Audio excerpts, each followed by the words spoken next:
আমাদের যাতে ন্যায্য প্রাপ্ত নাম্বারটা ওটা দেওয়ার জন্য তারা যে কোয়েকশন গুলি ভুল করছে তারা তো সেটা মানতে রাজি নয়।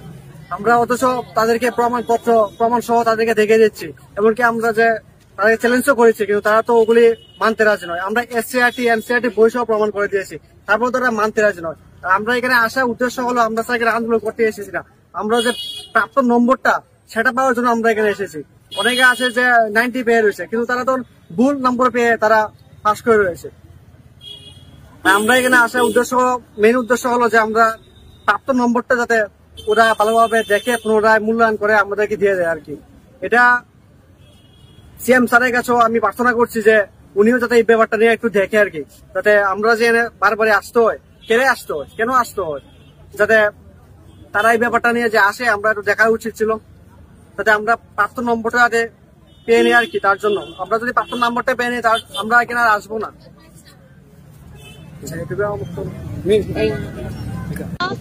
13 তারিখ চেয়ারম্যান স্যার একটা কনফারেন্স করছে, প্রেস কনফারেন্স।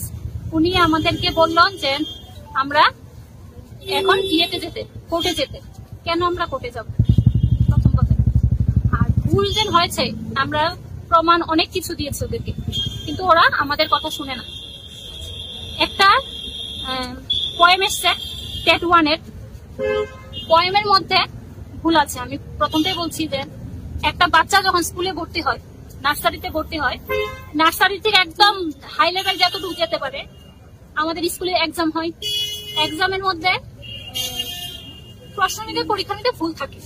এসে ওরা টিচাররা এসে বলে যে এই জায়গাতে ভুল হয়েছে, তোমরা ঠিক করে নাও, যে এই জায়গাতে ভুল হয়েছে তোমরা কেটে এটা ঠিক করো। কিন্তু বিগত আমাদের টেট 1 পরীক্ষা যেন গেছে, ওরা একবারও পয়েমটাতে যে ভুল করেছে একবারও ওরা বলেনি কিছু যে এটা ভুল হয়েছে, আবার আমাদেরকে কিছু জানায়নি। এরকম সেম টেট 2 এর একটা প্রশ্ন ক্রিয়াপদ আর ক্রিয়াপদ নিয়ে একটা স্যারের সেদিন এটা নিয়ে খুব একটু হেসে বলছে। স্যার জিজ্ঞেস করছে স্টুডেন্টকে, তোমাদের কি এটা ভুল হয়েছে, তোমরা কি বুঝতে ভুল হয়েছে? না স্যার, ঠিক আনসার, সঠিক আনসার দিতে পেরেছ? হ্যাঁ।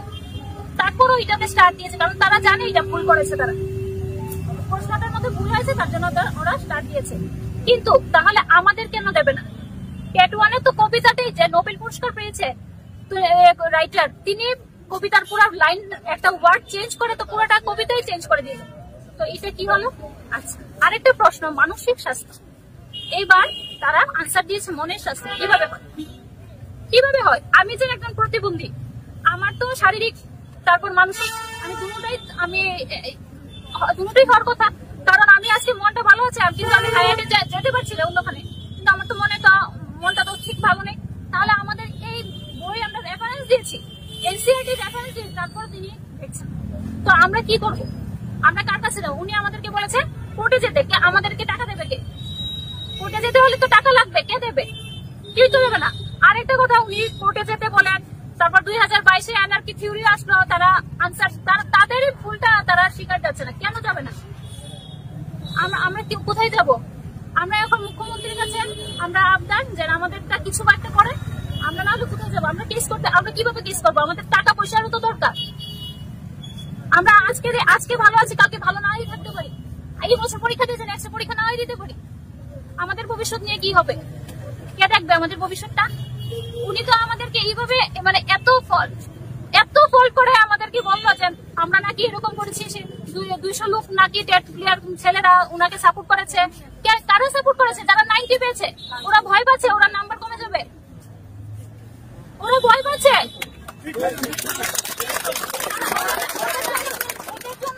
ওদের জন্য আমাদের লাইফটা নিয়ে আমরা প্রতি বছর পরীক্ষা তো সম্ভব? আমার কিভাবে আসতে হয়? স্যারের তো উচিত ছিল আমাদের কথাটা একবার চিন্তা করার। আমি এতদিন আসিনি, কোন আন্দোলনে আমি আসিনি, আমি জানি স্যার একটা ব্যবস্থা করবে, কিন্তু ওই দিনের কথা থেকে আমি আর স্যারের উপর কিভাবে ভরসা করব? আর খালি কোর্ট দেখা। আরেকটা কথা, উনি যে কোর্ট দেখা একটা আনসার কি দেওয়ার পরও যদি চেঞ্জ হতে পারে, ওরা বলছে প্রিন্টিং মিস্টেক করে 9 তারিখ রেজাল্ট দিয়েছে, আবার 10 তারিখ রাতে 11টার পর আরেকটা রেজাল্ট কিভাবে দিল? একটা স্টার কিভাবে দিল? তারা আরো আইন দেখাচ্ছে আমরা কোর্টে যাব। তারা কোর্টে লেখা আছে, তাদের আইনে লেখা আছে প্রতি বছর 2বার করে টেট পরীক্ষা নিতে হয়। কয় বছর আমাদের 2-2.5 বছর পরে 3 বছর পরে টেট নিয়ে আবার বলছে তারা আইনের কথা। তারা আগে আইনটা জানুক না, তারপর আমাদেরকে বলুক। আমরা কি করবো? আমরা তো এখন মুখ্যমন্ত্রীর কাছে ছাড়া আমাদের কোনো আর রাস্তা নেই।